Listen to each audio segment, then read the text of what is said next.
So my point to you is that if we confine ourselves to the material, then we're going to have material solutions and problems. يا هلا ويا هلا حن قلبي على جمعة الخير هلا حن قلبي على جمعة الخير هلا يا هلا ويا هلا ويا هلا ويا هلا يا هلا ويا هلا ويا هلا ويا هلا حن قلبي على جمعة الخير هلا. Which is the wrong assumption. 3 school years and 10, hopefully. Yeah. You don't know. You don't know when we're going to die, right? So, I mean, another question which potentially will bring us into the metaphysical a little bit. So you were saying you're going to do a thought experiment, so we've gone off track a little bit there. Yeah, sorry, I apologize. I was going to say the thought experiment consisted of actually thinking about death, contemplating what people will do when you die. So actually living a third person kind of scene where you literally, your body's put into the grave and people are going away now. Your children are there. You know, your parents potentially are there as well. Some people are there as well. You know, they're leaving. You know, you're thinking about that whole process. And because human beings can't suffer for too long, they can't grieve for too long. So you imagine now your children or your parents, whatever it may be, or your friends, after a few days, they're thinking about it. They have to now suppress into the unconscious mind all of those grievances. You know what? But they forget about you.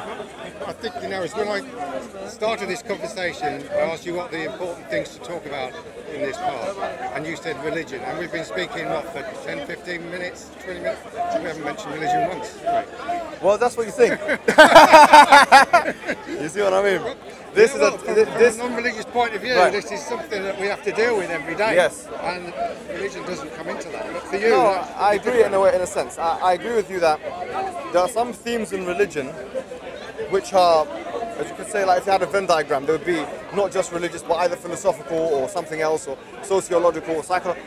But this is one of them. Death is a universal theme in a sense, because everyone has to come to terms with death, right? So I genuinely do believe that coming to terms with it, thinking about it, introducing it as part of your weekly or life, it goes back to Heidegger, it will bring you back that sense of authenticity, grounding, right? Anchoring. I think we all need to find meaning and purpose in our lives, and as a non-religious person, I think that's my duty to find meaning and purpose in my life. And you find it in a different manner than I do. I think we're all trying to. Okay, good, yeah, alhamdulillah, I think we're all trying to do, or we all should be doing that. Let me ask you a question. Do you believe in meaning with a capital M? Do you believe in actual meaning and purpose with a capital P? Or do you believe in a meaning, a subjective? It's individual. For every individual on this planet, they have to find something that has meaning for themselves to get them through the end of their lives, to give themselves a fulfilled life. But that's illusory. So it's not actually, from that perspective, it wouldn't be, there isn't an actual meaning, an actual purpose that anchors one to living a meaningful life. If it serves the purpose of giving a fulfilled life, then whether you consider that to be real or unreal, it served its purpose. So one could argue the same thing with religion, by the way, but not making that argument. Coming back to the more important philosophical argument, the question is this. I mean, I don't know what framework you kind of operate from, whether it be like evolutionary framework or an atheistic one. I think human problems have human solutions. Well, I don't disagree with that. But the question is this. I mean, what role does metaphysical explanations, if any, have on your thought process? Do you ever think that potentially there is something beyond the physical world? That's a long word, you know, that's not something that comes into my mind, thinking about metaphysics. You know. Why not? It's not a word that I use every day or come across every day, so I'm even struggling to give you a definition of what is metaphysical. So, what is metaphysical is that which is above and beyond the material world, which can be extrapolated from the five senses. That which is empirically verifiable, if you like. That when we're talking about metaphysics, we're talking about that. So my point to you is that if we confine ourselves to the material, then we're going to have material solutions and problems. But if we expand to the metaphysical realm, then we can start talking about things like theology and philosophy even. So that's why I was going to say that, for example, what happens after death? That's a legitimate question. And what's your answer to that? And why is that? Give me your answer and tell me your reasoning behind it. Because when we talk about death, well, we didn't ask about what happens when you die and after you die. Well, I don't consider that. I consider life and the end of life, but I just don't consider what happens beyond. Why not? I don't know why not. Actually, I think some people do, some people don't. I think it's a supreme arrogance of a certain section of humanity to think that we're going to live forever. Yeah, I mean, I guess it's not everyone thinks that. It goes back to what Heidegger's talking about, in a sense, kind of suppressing that thought. But because we've lived a life on this earth, right? And I believe one of the things that distinguishes human beings above and beyond all the animals is self-contemplation, introspection. So here, my question to you is, what do you think is going to happen? Most probably. Well, my atoms will disperse and they'll get reused in some form, pushing up daisies or food for worms or plant food, whatever. That's what. Well, you see, what you've explained is materially what will happen to your body, right? And also in the memories of the people that I've met and which will affected, also, then my memory will continue. So about 100 years from now, if everyone's memories are wiped away, then nothing exists of you. That's right. Yeah. Well, apart from the individual atoms, then they will have been used elsewhere. My question is as follows: I mean, do you think that human beings are made of just material elements like carbon, or do you think that we're something more than just carbon? Oh, we are. Yes, we're more than the sum of the parts. I mean, you could dry out those chemicals and put them on the table, and we're certainly more than that. Yes. Because let me introduce any animal. Let me introduce you to something. It's a debate in philosophy, right? There are three schools of thought, broadly speaking. There are materialists, also called physicalists. There are dualists, and there are idealists. So, materialists believe that everything that exists is basically material. That which you cannot empirically verify or justify, it doesn't exist, in a sense. Or it's meaningless. I wouldn't say it doesn't exist. They would say it's meaningless. It's a meaningless proposition. And there was a school of thought called logical positivism that flourished in the 1920s and 30s, which kind of pushed this materialist way of thinking. You're losing me a bit here. No, this is going over my head. Okay, I apologize. Let me try and break it down. Some people believe that all that exists is physical things. Some other people say no. Actually, what you have is physical things and other things, metaphysical things. Experience. It could be anything. For example, mathematics. A number can't be seen. It can't be smelt. It can't be dealt with. You can't put it under a microscope. It cannot go through the scientific method. And that's why, by the way, by the 40s and 50s, this, what you call logical positivism, became very weak. And in fact, they retracted. Those materialists and positivists, they kind of retracted this whole verification principle. They realized that things like this, mathematics, can't be justified. Now, why am I telling you this? The reason why I'm telling you this is because there's an age-old discussion. Are we minds and bodies, or are we just bodies? Because if we assume that we're just bodies, then when we die, necessarily what that means is that we're going to cease to exist. But if we accept that we are minds and bodies, like dualists, for example, would say, that we're not just bodies, that despite the body we have experience. For example, through dreams. Because when we're dreaming, we're not actually interacting with the extraneous variables. We're not interacting with the world. Yet we have a whole experience in a dream. You've had a dream before, right? Yeah. So the point is this, is that when we die, what's going to happen? If we say we're just bodies, it makes sense for us to say, okay, if we're just bodies, no problem, the body will cease to exist and nothing will happen. But if we are minds and bodies, which is the prevailing school of thought in philosophy, and by the way, most philosophers, the vast majority of philosophers believe in this, that we cannot just be bodies. We're not just piles of chemicals. We're not. We're more than that. But that doesn't mean that we're going to be immortal in any way. What you were saying about the metaphysics. No, it doesn't. Yeah, you're right. It doesn't necessitate that. Yeah. You were asking me about what I understand or what I think about metaphysics. Well, I would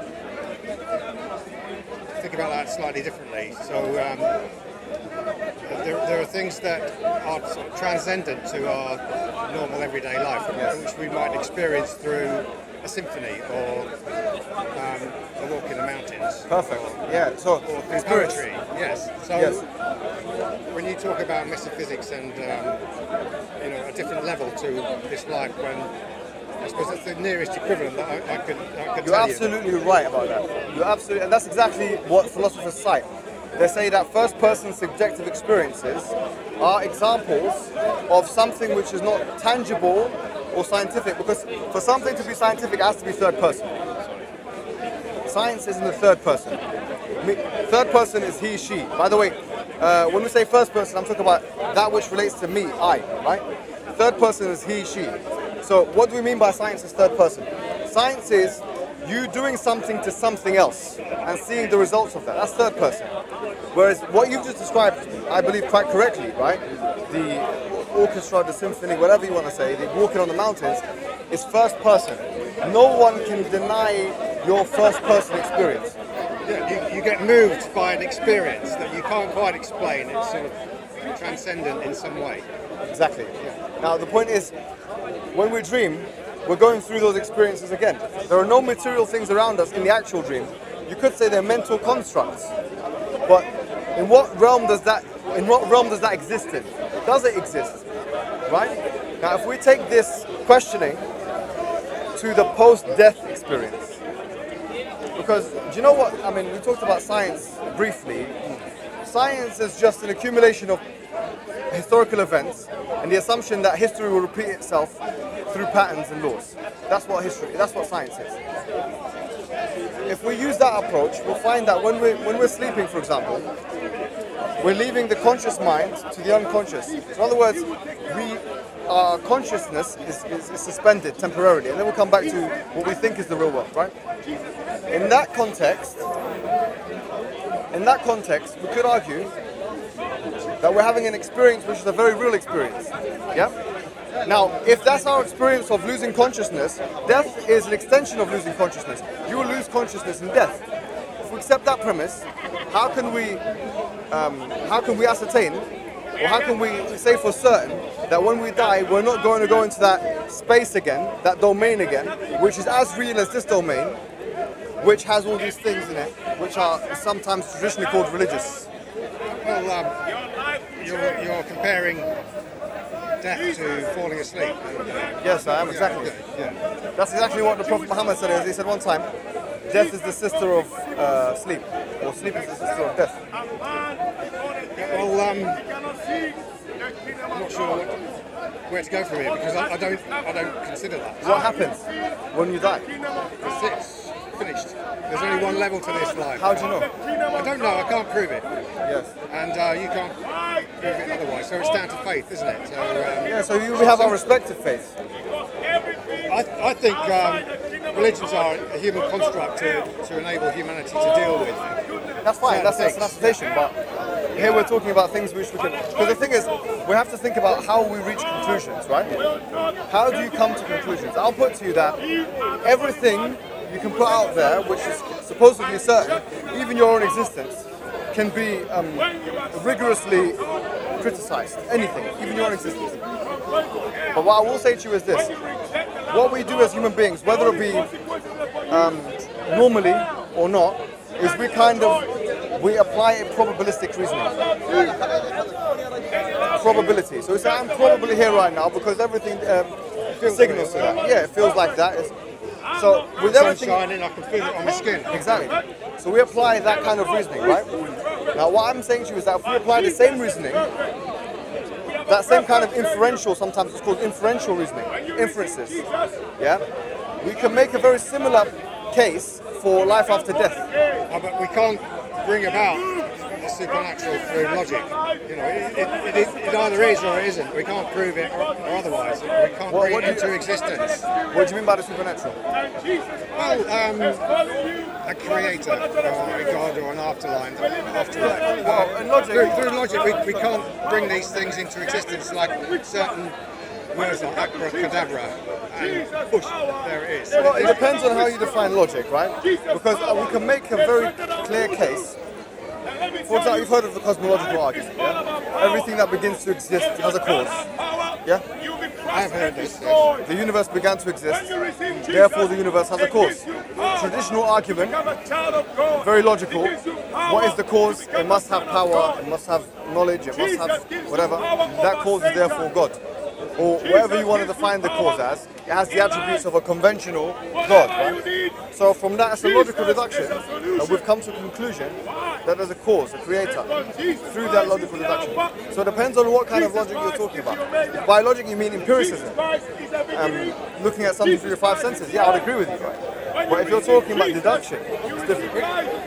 Through science or empiricism, we can't prove the existence or the absence of God. But you can't prove exactly. We can't bring into existence a creator through logic.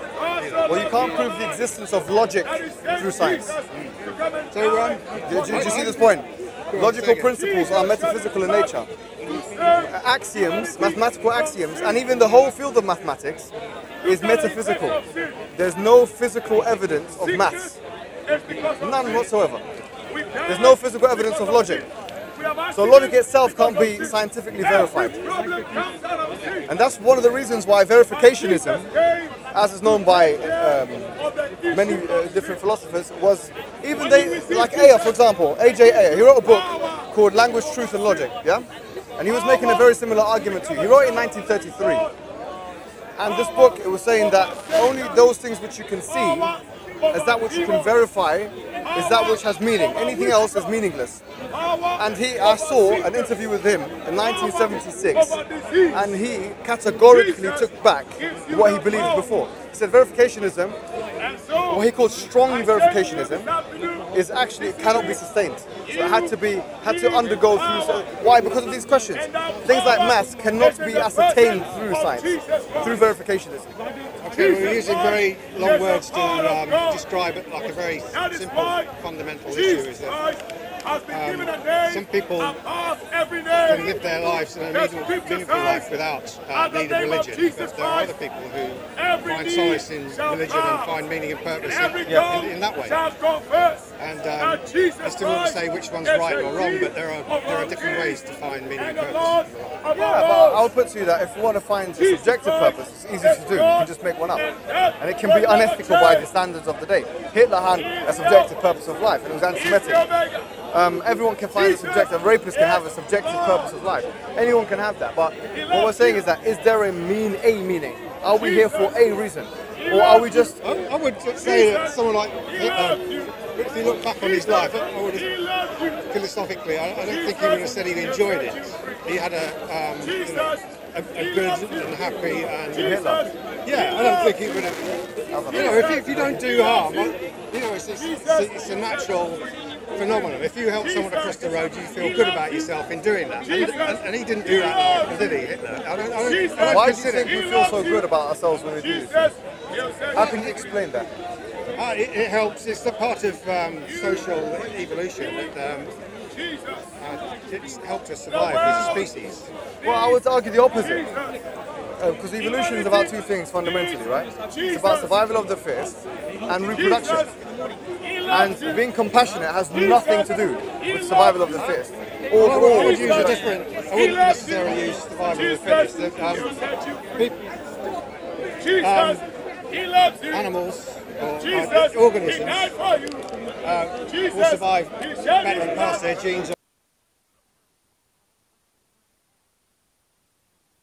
their genes. That might not be the fittest, it might be something else. It might be the ability for a species to be cooperative. Well, I mean, and humans are very cooperative. I can see what you're saying. It's definitely a good point, but it's refuted by this book. It's an interesting book called Darwinian Fairy Tales. And what the author says in it is that hospitals are the epitome, right, of something which is not meant to be a byproduct of the evolutionary process. Because hospitals are a place where we all help each other and compassion, and we're trying to save each other's life. Whereas survival of the fittest is all about competing with the other person and fighting against them in order to defeat them and be fitter than them. I'm nearly finished. Yeah. But you see what I'm saying? What I will put to you is, I'll end with you here. where we started before, which is like, forget about all this mumbo jumbo that I don't know how much of it people understand. But what I was going to say was that just that bit on death, that we as human beings need to contemplate more on death.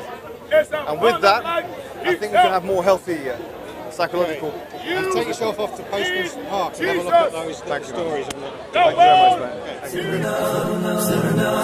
سرنا بعون الله منهاجنا تقوى ما خاب من يبغي دوم الرضا مولاه ما خاب من يبغي دوم الرضا مولاه